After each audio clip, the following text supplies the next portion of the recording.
The Russian Sleep Experiment.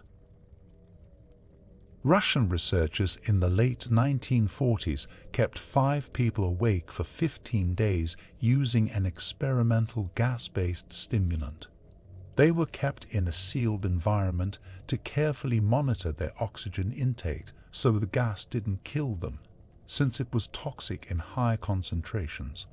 Before closed-circuit cameras, they had only microphones and 5-inch thick glass porthole-sized windows in the chamber to monitor them. The chamber was stocked with books, cots to sleep on, but no bedding, running water and toilet, and enough dried food to last all 5 for over a month. The test subjects were political prisoners, deemed enemies of the state during World War II. Everything was fine for the first 5 days. The subjects hardly complained, having been promised, falsely, that they would be freed if they submitted to the test, and did not sleep for 30 days. Their conversations and activities were monitored, and it was noted that they continued to talk about increasingly traumatic incidents in their past, and the general tone of their conversations took on a darker aspect after the 4-day mark. After 5 days, they started to complain about the circumstances and events that led them to where they were and started to demonstrate severe paranoia. They stopped talking to each other and began alternately whispering to the microphones and one-way mirrored portholes. Oddly, they all seemed to think they could win the trust of the experimenters by turning over their colleagues, the other subjects in captivity with them. At first, the researchers suspected this was an effect of the gas itself. After 9 days, the first of them started screaming. He ran the length of the chamber, repeatedly yelling at the top of his lungs for 3 hours straight. He continued attempting to scream, but was only able to produce occasional squeaks. The researchers postulated that he had physically torn his vocal cords. The most surprising thing about this behavior is how the other captives reacted to it, or rather didn't react to it. They continued whispering to the microphones until the second of the captives started to scream. The 2 non-screaming captives took the books apart, smeared page after page with their own feces, and pasted them calmly over the glass portholes. The screaming promptly stopped. So did the whispering to the microphones. After 3 more days passed, the researchers checked the microphones hourly to ensure they were working, since they thought it impossible that no sound could come with 5 people inside. The oxygen consumption in the chamber indicated that all 5 must still be alive. In fact, it was the amount of oxygen 5 people would consume at a very heavy level of strenuous exercise. On the morning of the 14th day, the researchers did something they said they would not do to get a reaction from the captives. They used the intercom inside the chamber, hoping to provoke any response from the captives they were afraid were either dead or vegetables. They announced, "We are opening the chamber to test the microphones. Step away from the door and lie flat on the floor, or you will be shot. Compliance will earn one of you your immediate freedom." To their surprise, they heard a single phrase in a calm voice response: "We no longer want to be freed." Debate broke out among the researchers and the military forces funding the research. Unable to provoke any more response using the intercom, it was finally decided to open the chamber at midnight on the 15th day. The chamber was flushed of the stimulant gas and filled with fresh air, and immediately voices from the microphones began to object. 3 different voices began begging, as if pleading for the life of loved ones, to turn the gas back on. The chamber was opened and soldiers were sent in to retrieve the test subjects. They began to scream louder than ever, and so did the soldiers when they saw what was inside. 4 of the 5 subjects were still alive, although no one could rightly call the state that any of them in life. The food rations past day 5 had not been so much as touched.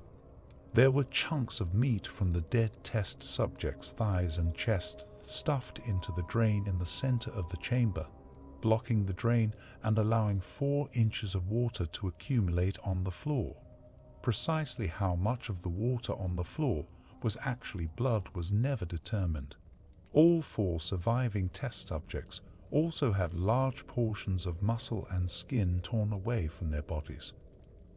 The destruction of flesh and exposed bone on their fingertips indicated that the wounds were inflicted by hand, not with teeth as the researchers initially thought. A closer examination of the position and angles of the wounds indicated that most, if not all of them, were self-inflicted. The abdominal organs below the ribcage of all 4 test subjects had been removed.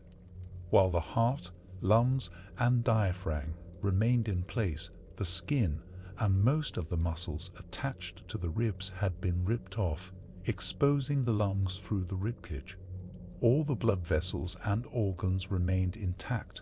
They had just been taken out and laid on the floor, fanning out around the eviscerated but still living bodies of the subjects. The digestive tract of all 4 could be seen to be working, digesting food. It quickly became apparent that what they were digesting was their own flesh that they had ripped off and eaten over the course of days. Most of the soldiers were Russian special operatives at the facility, but still many refused to return to the chamber to remove the test subjects. They continued to scream to be left in the chamber and alternately begged and demanded that the gas be turned back on, lest they fall asleep. To everyone's surprise, the test subjects put up a fierce fight in the process of being removed from the chamber. One of the Russian soldiers died from having his throat ripped out. Another was gravely injured by having his testicles ripped off and an artery in his leg severed by one of the subject's teeth. Another 5 of the soldiers lost their lives if you count the ones that committed suicide in the weeks following the incident. In the struggle, one of the 4 living subjects had his spleen ruptured and he bled out almost immediately. The medical researchers attempted to sedate him, but this proved impossible. He was injected with more than 10 times the human dose of a morphine derivative and still fought like a cornered animal, breaking the ribs and arm of one doctor. When his heart was seen to beat for a full 2 minutes after he had bleed out to the point there was more air in his vascular system than blood. Even after it stopped, he continued to scream and flail for another 3 minutes, struggling to attack anyone in reach and just repeating the word "more" over and over, weaker and weaker, until he finally fell silent. The surviving 3 test subjects were heavily restrained and moved to a medical facility, the 2 with intact vocal cords continuously begging for the gas, demanding to be kept awake. The most injured of the 3 were taken to the only surgical operating room that the facility had. In the process of preparing the subject to have his organs placed back within his body, it was found that he was effectively immune to the sedative they had given him to prepare him for the surgery. He fought furiously against his restraints when the anesthetic gas was brought out to put him under. He managed to tear most of the way through a 4-inch wide leather strap on one wrist, even through the weight of a 200-pound soldier holding that wrist as well. It took only a little more anesthetic than normal to put him under, and the instant his eyelids fluttered and closed, his heart stopped. In the autopsy of the test subject that died on the operating table, it was found that his blood had tripled the normal level of oxygen. His muscles that were still attached to his skeleton were badly torn, and he had broken 9 bones in his struggle to not be subdued. Most of them were from the force his own muscles had exerted on them. The second survivor had been the first of the group of 5 to start screaming. His vocal cords were destroyed, he was unable to beg or object to surgery, and he only reacted by shaking his head violently in disapproval when the anesthetic gas was brought near him. He shook his head yes when someone suggested, reluctantly, they try the surgery without anesthetic, and did not react for the entire 6-hour procedure of replacing his abdominal organs and attempting to cover them with what remained of his skin. The surgeon presiding stated repeatedly that it should be medically possible for the patient to still be alive. One terrified nurse assisting the surgery stated that she had seen the patient's mouth curl into a smile several times whenever his eyes met hers. When the surgery ended, the subject looked at the surgeon and began to wheeze loudly, attempting to talk while struggling. Assuming this must be something of drastic importance, the surgeon had a pen and pad fetched so the patient could write his message. It was simple: keep cutting. The other 2 test subjects were given the same surgery, both without anesthetic as well, although they had to be injected with a paralytic for the duration of the operation. The surgeon found it impossible to perform the operation while the patients laughed continuously.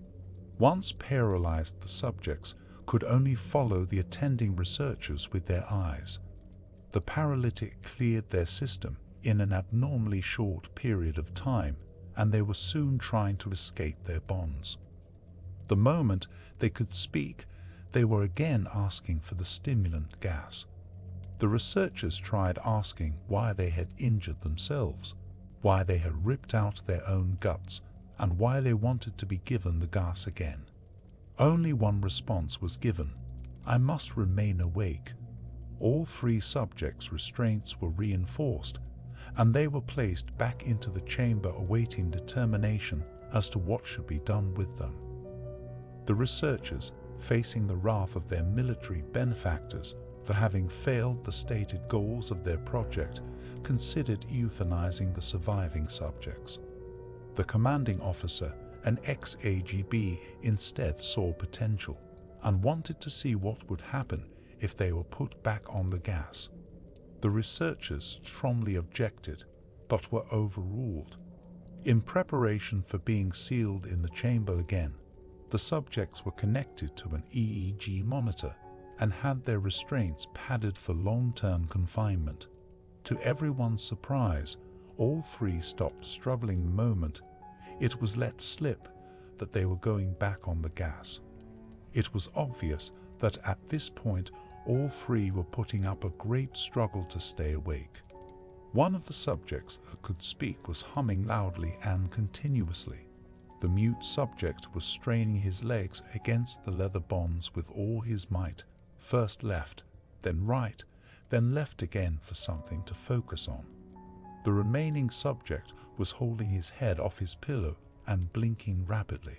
Having been the first to be wired for EEG, most of the researchers were monitoring his brain waves in surprise. They were normal most of the time, but sometimes flat-lined inexplicably. It looked as if he were repeatedly suffering brain death before returning to normal. As they focused on paper scrolling out of the brainwave monitor, only one nurse saw his eyes slip shut at the same moment his head hit the pillow. His brainwaves immediately changed to that of deep sleep, then flatlined for the last time as his heart simultaneously stopped. The only remaining subject that could speak started screaming to be sealed in now. His brainwaves showed the same flat lines as one who had just died from falling asleep. The commander gave the order to seal the chamber with both subjects inside, as well as 3 researchers. One of the named 3 immediately drew his gun and shot the commander point blank between the eyes, then turned the gun on the mute subject and blew his brains out as well.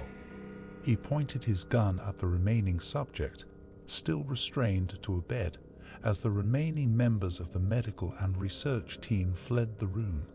"I won't be locked in here with these things. Not with you," He screamed at the man strapped to the table. "What are you?" he demanded. "I must know." The subject smiled.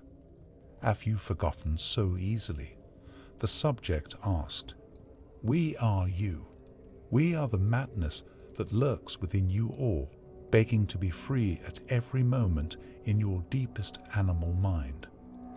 We are what you hide from in your beds every night. We are what you sedate into silence and paralysis when you go to the nocturnal haven where we cannot tread." The researcher paused, then aimed at the subject's heart and fired. The EEG flatlined as the subject weakly choked out, "So nearly free."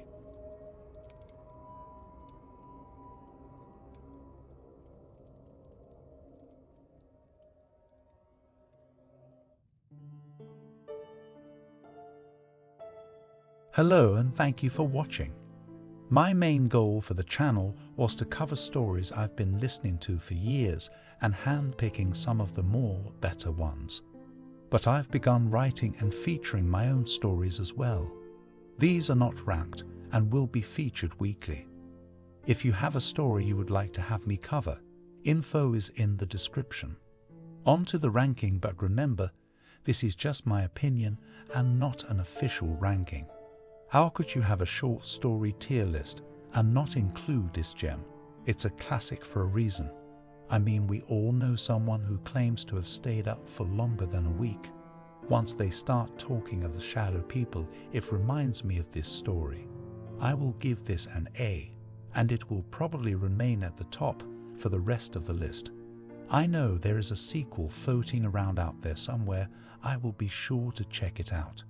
As a fan of B-rated horror movies, I understand every story has its place, and a low ranking does not reflect the quality of the story, just a personal feel. Please show support for the stories posted. Links to all will be in the description. Thank you all again for watching, and stay safe out there.